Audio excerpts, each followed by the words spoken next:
Jacoby Brissett, Phillip Rivers, Carson Wentz, Matt Ryan. The Indianapolis Colts have been rotating quarterbacks since Andrew Luck's sudden retirement in 2018. They thought they had finally stopped the carousel last year when they selected Anthony Richardson with the number 4 overall pick. Coming out of Florida, he had all the tools of a prototypical dual-threat quarterback, and if he could just put it all together, he might be one of the best quarterbacks in the league. The scouting report on AR praised his elite size, strength, and athleticism, ability to make explosive plays with his arms and legs, and his knack for navigating the pocket and willingness to take hits while he throws. But it was also concerned with his ability to process the game at a high level, saying he didn't always make anticipatory throws and was oftentimes inaccurate due to his footwork and rhythm, feeding into his 53.8% completion rate in his final college season. Last year was supposed to get Richardson's feet wet. He was good enough to win some games for sure, but developing him in that first year was probably just as big of an objective. Seeing moments like this against the Los Angeles Rams in Week 4 must have gotten the Colts coaching staff excited. The Colts come out in shotgun with 11 personnel and will run verticals with their 2 receivers on the right side and the tight end, with the receiver at the top of the screen running an out route. The Rams showed 2 high safeties, meaning the middle of the field will likely be open if they drop into a cover 2 type look, which they do. Josh Downs has a perfect route to beat this coverage, with a seam cutting right through the middle to put the deep safety on his side in conflict of whether to guard him or Michael Pittman Jr. With the slot corner taking Downs, that safety feels like he can provide a little more help to Pittman.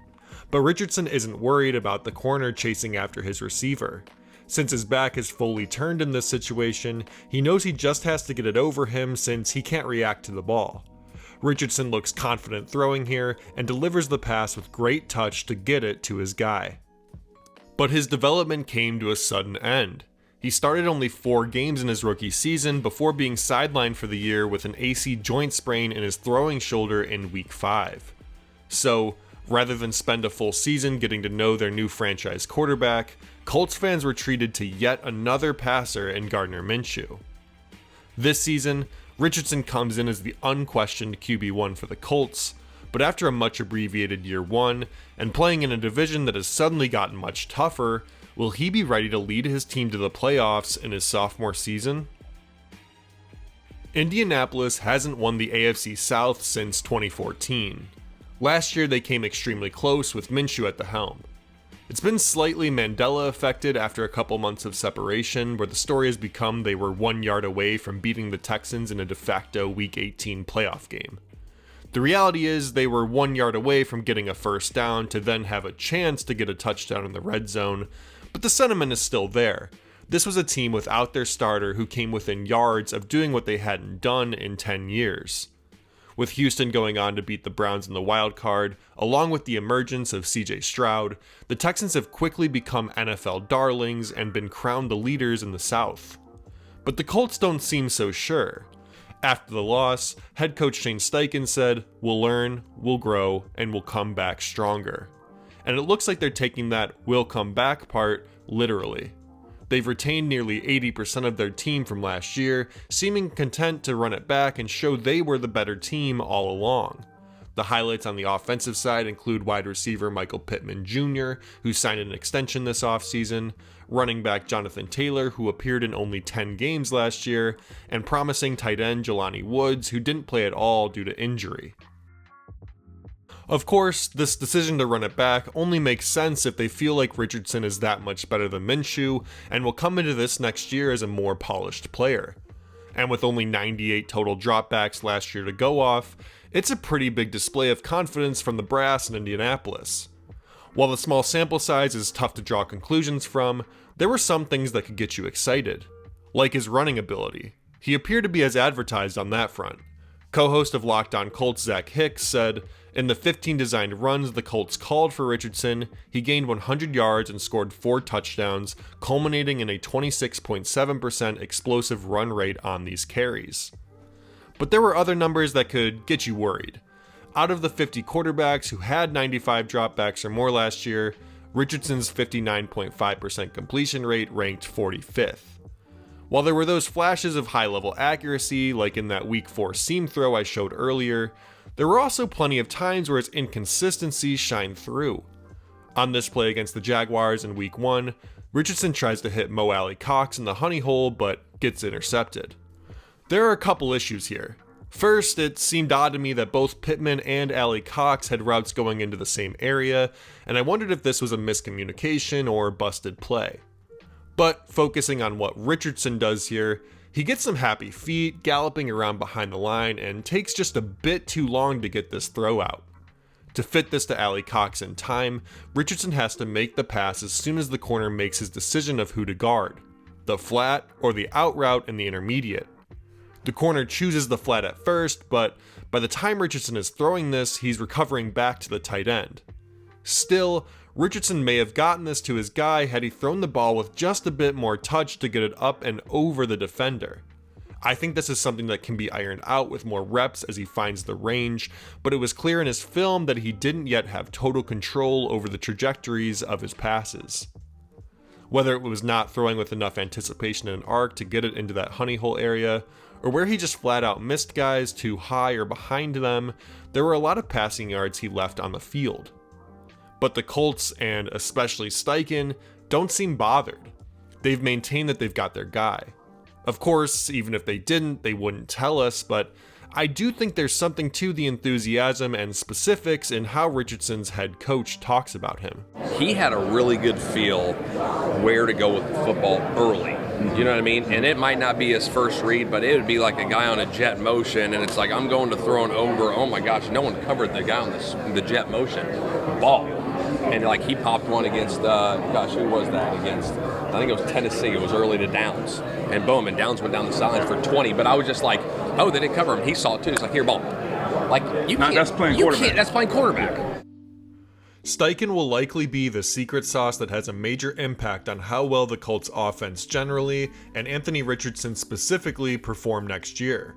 Coming over from the Eagles last year, Steichen has quickly become one of my favorite coordinators / coaches to watch for his creativity and just how many wrinkles each play might have.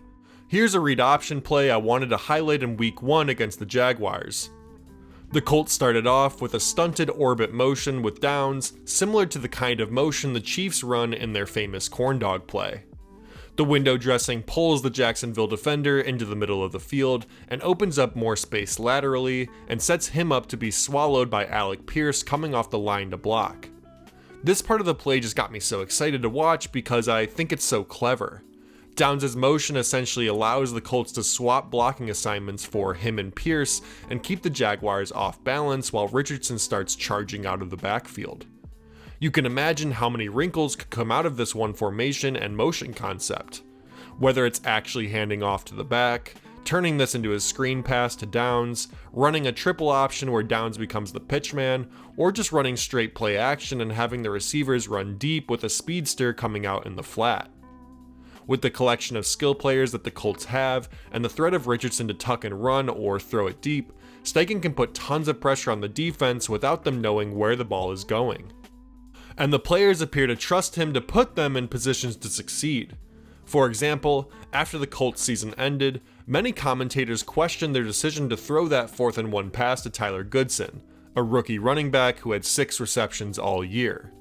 But Jonathan Taylor spoke for the team when he said, "Have you really questioned his calls all year? He's always been calling the right play at the right time. I don't think anyone questioned the call. No one did." Indianapolis will expect, and I think rightfully so, that Steichen will continue making the right call at the right time.